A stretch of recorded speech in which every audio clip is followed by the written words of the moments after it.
Hello mga mima ko, so unahan ko na kayo, humihingi agad ako ng pasensya kasi nga hindi ako nakakapag-upload araw-araw ng mga mini vlogs ko. Nagiging busy nga lang ako ngayon mga mi dahil nga meron kasi kaming event na gaganapin. Kaya eto nga, meron nga kami dito mga pa-agenda para naman mapaghandaan na namin yung mga gagawin namin sa event na yon. So hindi naman nga obvious dyan mga mi na kami nga ay kinakabahan na rin at nai-stress na rin na slight mga mi. Paano ba naman mga mi? Syempre, yung aming pinaka-head mga mi na si Ma'am Alet mga mi. Dahil nga malaki ang expectation nila sa amin dahil nga itong barangay namin mga mi ay syempre isang malaking populasyon mga mi. Syempre sa abot ng aming makakaya ay ginagawa talaga lahat naming mga coordinator na magampanan namin lahat at matulungan lahat ng mga clients namin at maparating sa araw ng mismong event na to. So, yun lang mga mi. So, i-explain ko na lang sa inyo next time. So, ito nga piniflex ko sa inyo mga mi. Natutuwa talaga ako dito sa aesthetic na cabinet namin mga mi. So,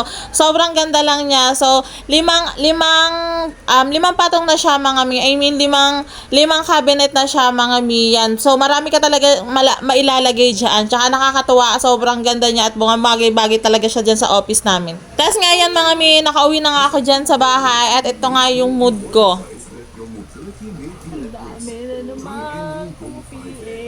Kumanta siya ang babae.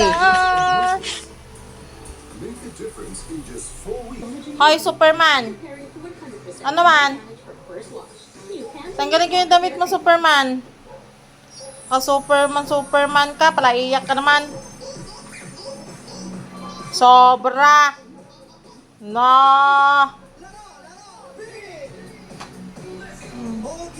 Tapos yan nga, kinabukasan naman mga miya, balik naman nga ako dito sa office para nga asikasuhin pa yung mga natitira pang mga trabahuhin, mga gagawin.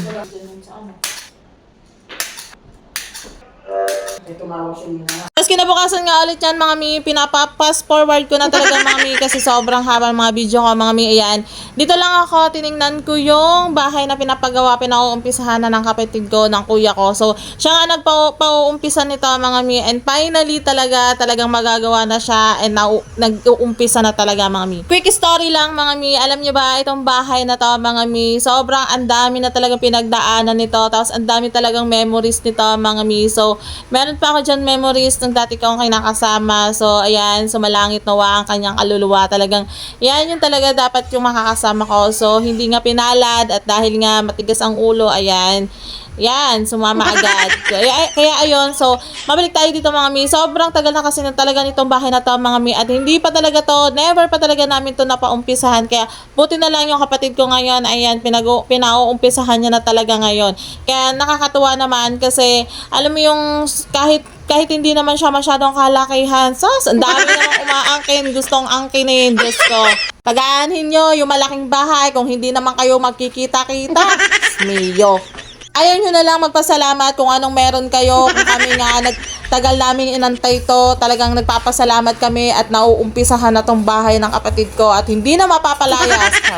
Tapos yan, dahil nga hapon na rin ako nakarating dyan, mga mi, pumesto lang ako dito saglit para naman kumuha pa ng iba pang mga tao ng client, mga mi, para mapunan namin yung mga kailangan naming mapunan. So, ayan, konting oras lang ako dyan, mga mi. So, hindi ko nga natapos yan. Kaya inabot ako dyan ng gabi, mga mi. And thank you nga pala dyan sa taga-video ko dyan, kay Inday. Thank you so much, Badiday. At dahil gabi na nga dyan, mga mi, sabi ko nga, babalik na lang ako kinabukasan dahil nga walang tigil din tong tawag ng tawag si Josawa. At kala siguro kung saan-saan ako.